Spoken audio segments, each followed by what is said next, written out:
It's the Locked On Podcast Network, your team every day. You are Locked On Cowboys, your daily Dallas Cowboys podcast. Part of the Locked On Podcast Network, your team every day. Locked on Cowboys. Locked on Cowboys. Welcome back to the Locked On Cowboys podcast, part of the Locked On Podcast Network.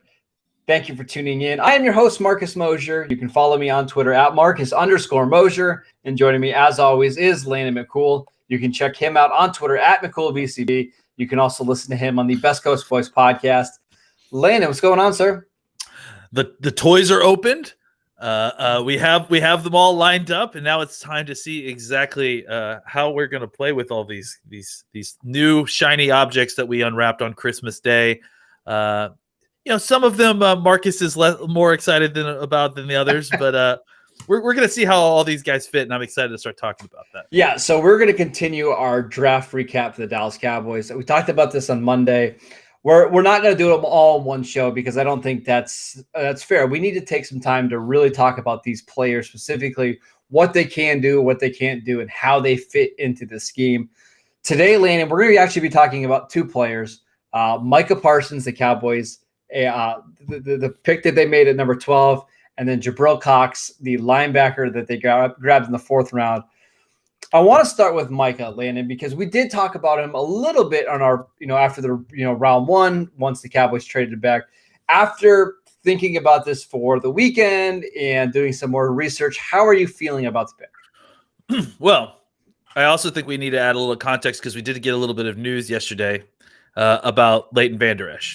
Vander Esch's fifth option was not picked up. I think anybody who listens to this show is not surprised by that necessarily. Nope. I think people that don't listen to this show probably weren't surprised by that. No. So I think that obviously kind of makes clear that the linebacker situation is, it's kind of in flux right now. Now, reports since then, and again, just to kind of get into this real quick, reports since then have indicated that the Cowboys are interested in re-signing Leighton Vander Esch. I just don't think that they're interested in paying him $9 million or whatever it is. $10 million. Yeah. For the 5th-year option. So I wouldn't be surprised if the long-term option here between him and Jalen Smith is Leighton Vander Esch, right? So I think when you talk about what they did at the linebacker position in the draft, they clearly were looking to redo the position. If you look at what happened last year, a group with Jalen Smith, Leighton Vander Esch was supposed to be a highlight of this defense. I think we were looking forward to seeing what these guys were going to come back and do after the previous year. And it was, in a year of disappointing play from the Cowboys, the linebackers, really are kind of the shining example there. Not even really as much as injury, as much as just disappointing play. Leighton Vander Esch missed some time with injuries, but ultimately, even when he was on the field, the play was subpar. So, what enter the 12th pick of the draft? They get Micah Parsons. The funny thing about both Micah Parsons and Jabril Cox is that they are definitely kind of different linebackers than what we've got on the team. And I've always felt like Jalen Smith and Leighton Vander Esch are, they've the issue I've had with them at time as a duo is that they are very similar to each other, right? They're both these 247, 250 pound linebackers that both don't really take on blocks all that well. Yeah.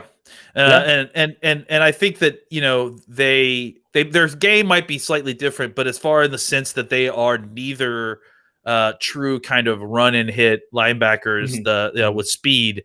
I think Leighton Vander Esch was partly that his rookie year. I think he kind of wasn't quite showing that, and really I think his tackling problems really there's a lot of what I saw a lot last year. He just didn't miss tackles his rookie year. It felt like it felt like he was missing more.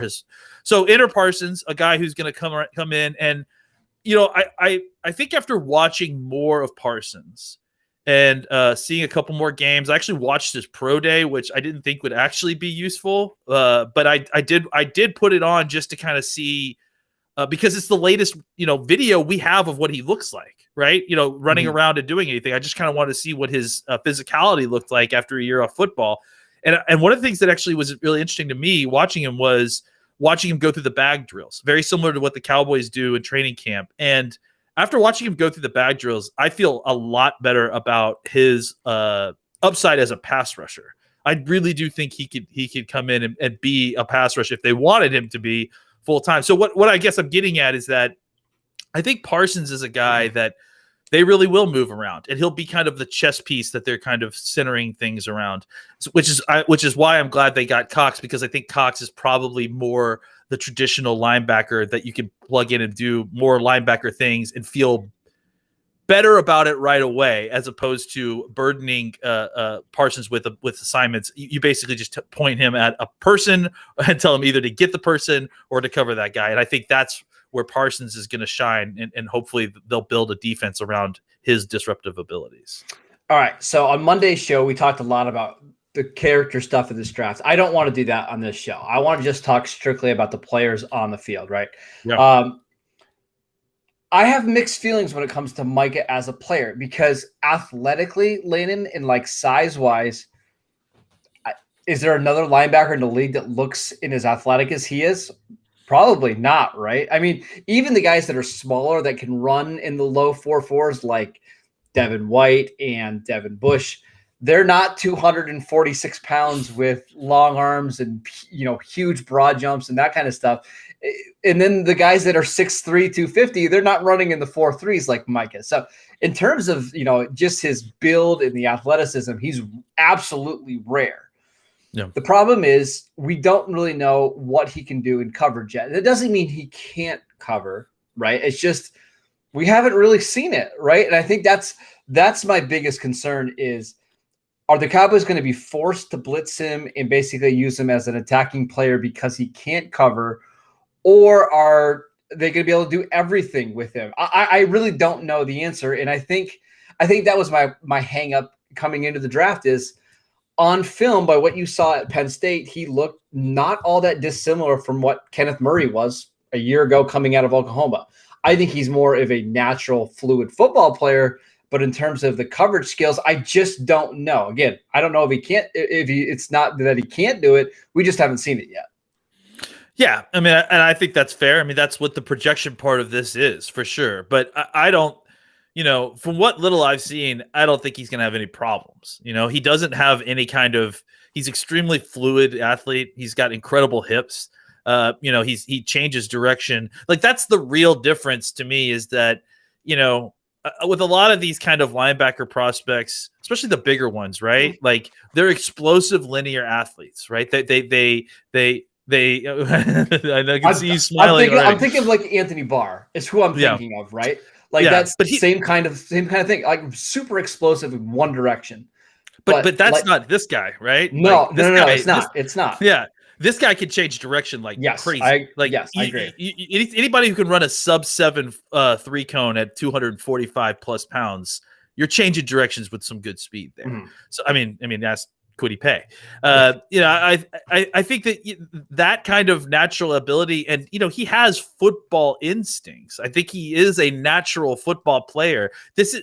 I think there is a difference here between a guy who is young at playing the position and hasn't done a lot of specifically what he will be asked to do in the NFL, and converting an athlete to play linebacker. Right? This is a football player. Like this guy isn't like an athlete they picked off the street to play football. This guy plays football. He understands he understands balance. He understands like what's happening on the field, how to react, how to contort his body to react to what's happening.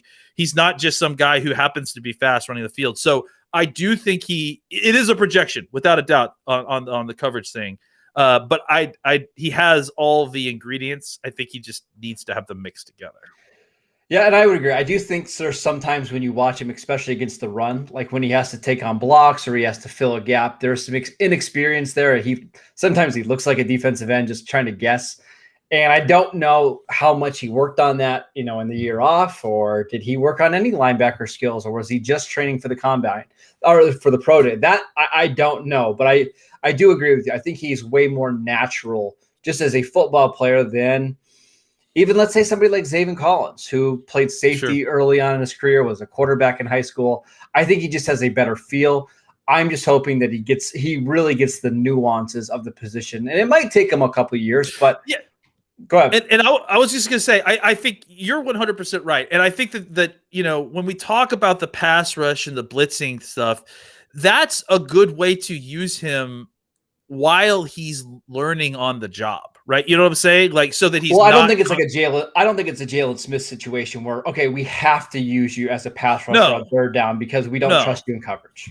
Yeah, no, I don't think it's that at all. It's more like, instead of giving him, like, let's say there's 200 third down snaps that he's in on, right? Instead of maybe having him cover 185 of them, he's blitzing, 75 of them. And, just to kind of properly balance so you can get the best of Parsons out of him while he's still learning the nuances of coverage. And I think next year, as he's gotten better at it, they'll probably give him more portions of coverage on third down situations. But again, and this is a good segue here, this is why you have a guy like Jabril Cox, because coverage is not a problem for Jabril Cox. If anything, Jabril Cox has got some issues in the run game. He's got some issues. He's got issues taking on blocks. We'll get to Jabril in just a second because I don't want to segue too quick. No, we'll get there.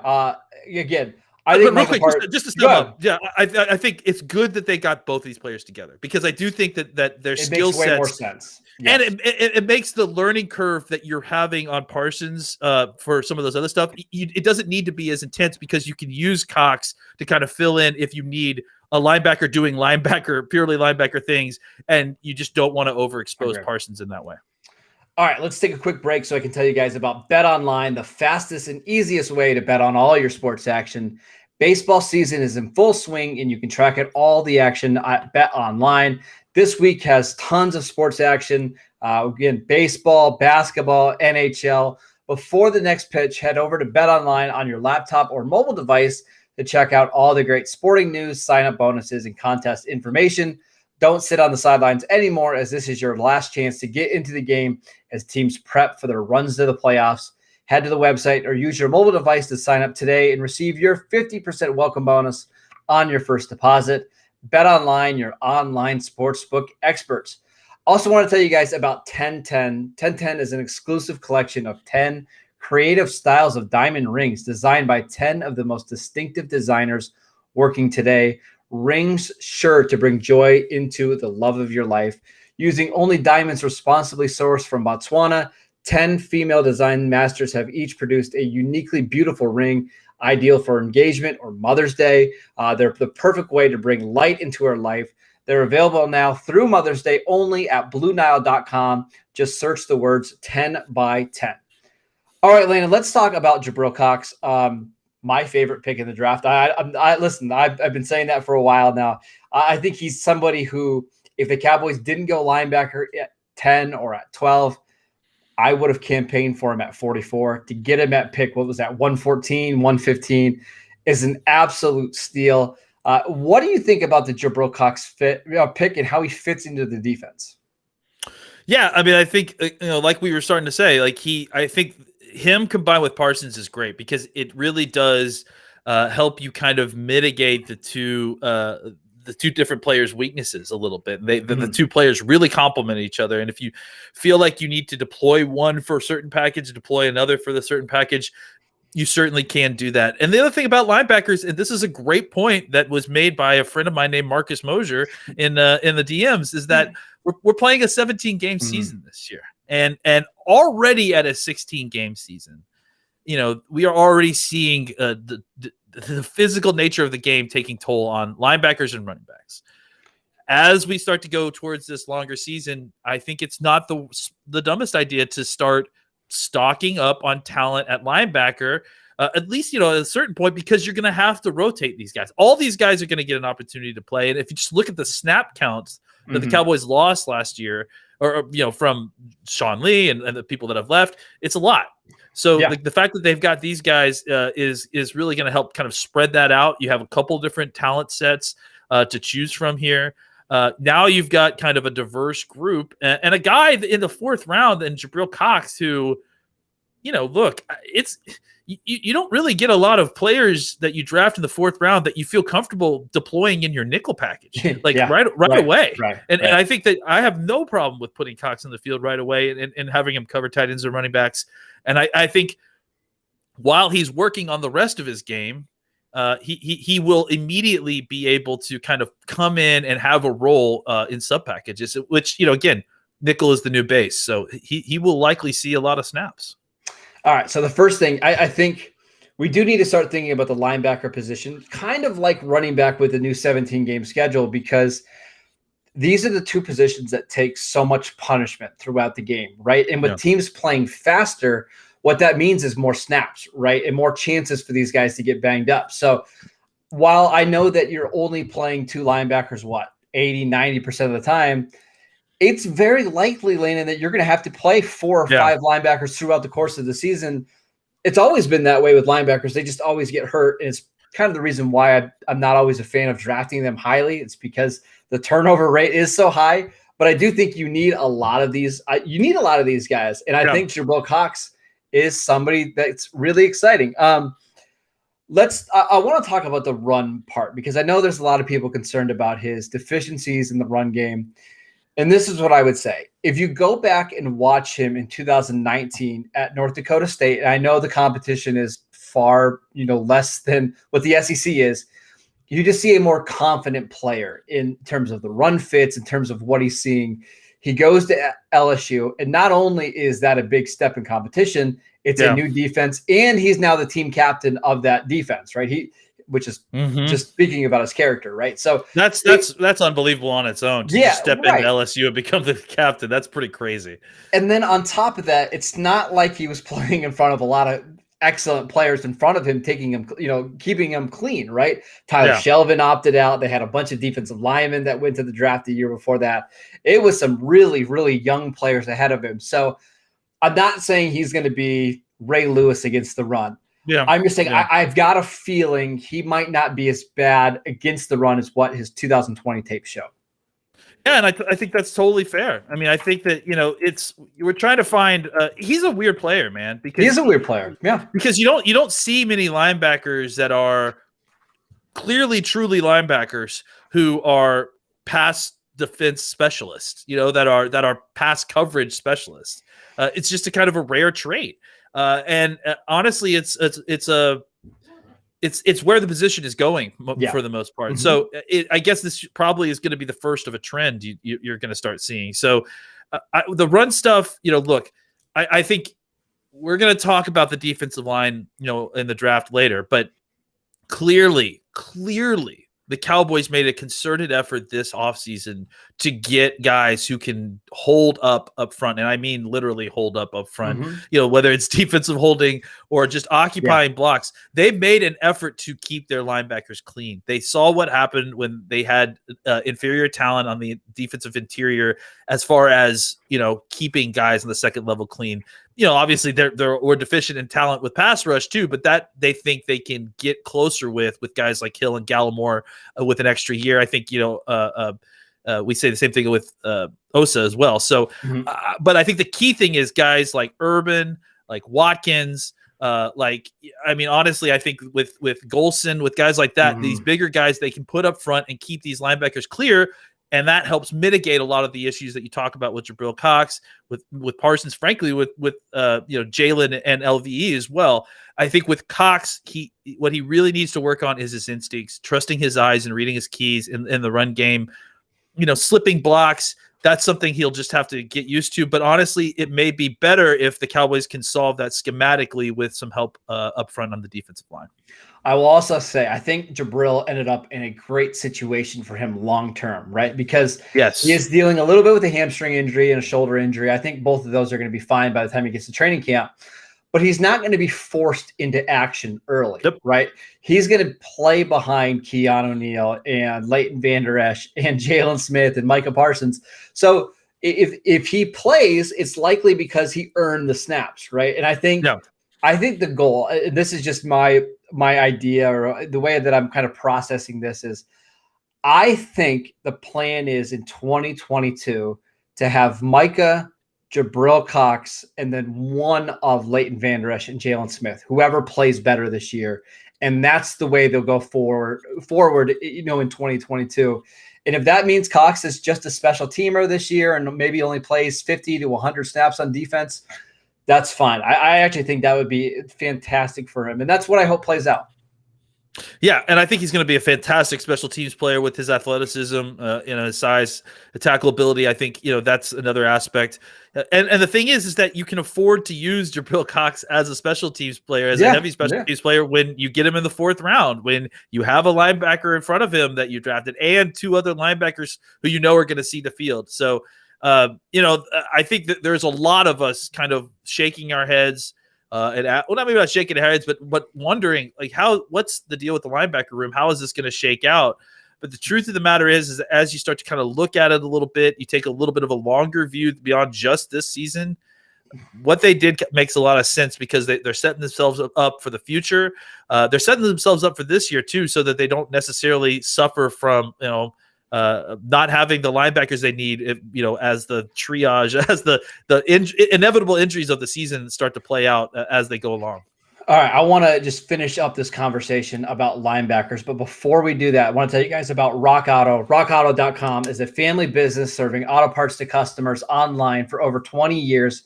They have everything from engine control modules and brake parts, motor oil, and even new carpet. Whether it's for your classic or your daily driver, get everything you need in a few easy clicks delivered directly to your door. The RockAuto.com catalog is unique and remarkably easy to navigate. Quickly see all the parts available for your vehicle and choose the brand, specifications, and prices that you prefer.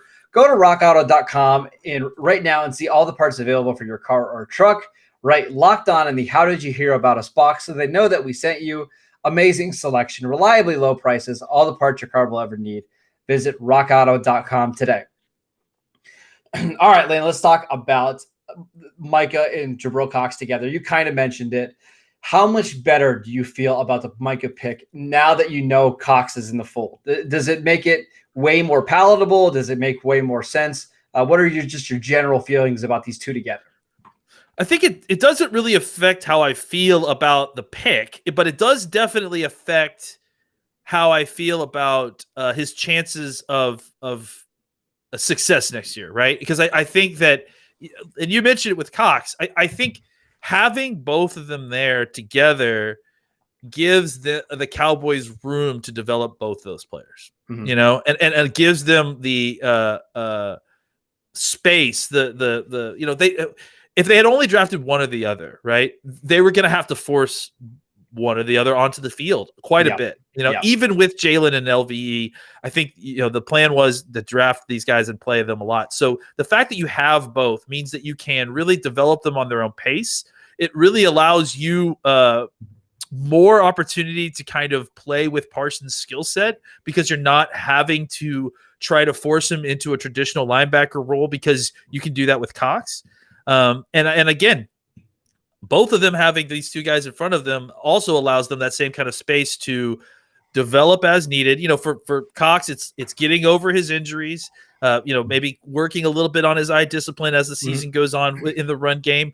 For Parsons, it's allowing him the opportunity to get, on the line of scrimmage and rush the passer, and then also get off the line of scrimmage and play as a more traditional linebacker without having to be absolutely excellent at that right away. Yes. Right. Yes. You see what he can do, and then you can play him there because you don't feel like you have to force him as the linebacker. I think a lot of the problem that we're having here with Parsons is that he's listed as a linebacker, and linebacker is his traditional position. But I don't know that the value that the Cowboys are going to get out of Parsons is just in playing him as a traditional linebacker. What the value you're going to get with a guy like Parsons is being able to, green dog him against Kyler Murray, being able to have him cover an incredibly elusive running back individually, have him, being a pressure player against guys who you normally would try to mush rush, right? Because you don't want to have them break pocket.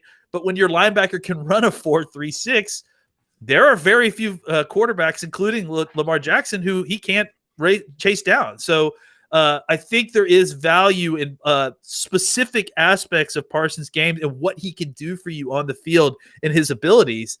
I think the problem is that we're valuing him as only exclusively a top off-ball linebacker when you look at the actual individual things he can do, and they have incredible value, way more than just, a run and chase linebacker would normally.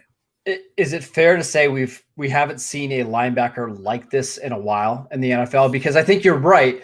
But when's the last time we've had one of these guys that is a great pass rusher and can play against the run and is long like this? I mean, I honestly can't think of a comp. And maybe that's why I'm lower on this, because I haven't seen it yet. It's hard for me. It's hard for my brain to picture what it might look like in the NFL. So his game is different than this guy, but I love this comp because I think it's appropriate. I think the comp is Dante Hightower, right? Okay. It's a guy who he could play your off-ball linebacker, absolutely. But Dante Hightower did so much more for New England when he was there. He was a pass rusher. Sometimes he would just rush the passer with his hand in the ground.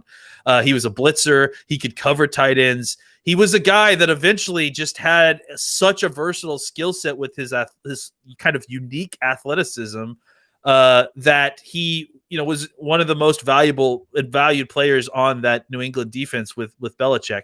I think Parsons has that ability to be a game plan specific type player, right? Where each week you see who the opponent is and you see how Parsons can be the most annoying to that offense.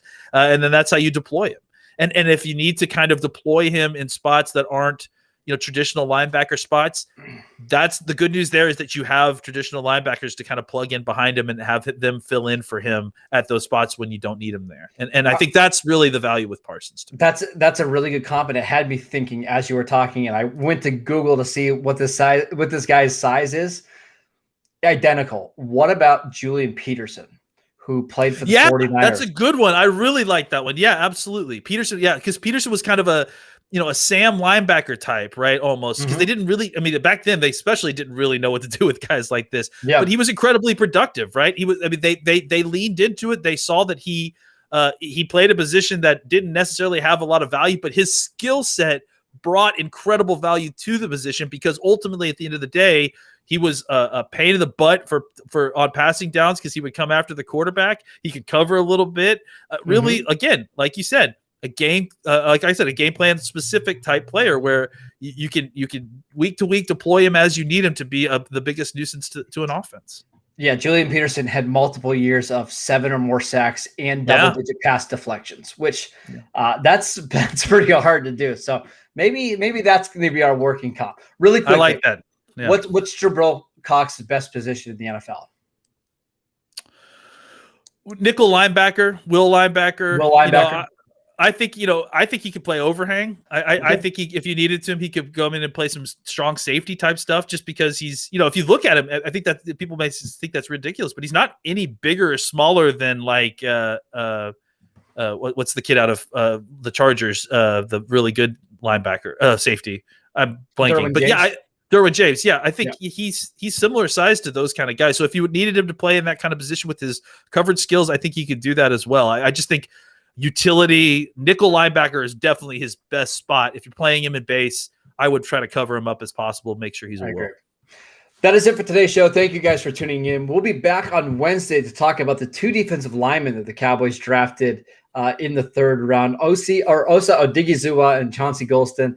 We'll talk about how those guys fit into this defense, where we can expect them to play as rookies, and maybe what their ceiling can be in 2022 and beyond. So make sure you guys are checking that out. As always, you can download and subscribe to the podcast on Apple Podcasts, Spotify, Audacity, wherever you get your podcasts. Follow us on YouTube. You can follow Landon at McCool BCB. I'm at Marcus _Mosher, and we will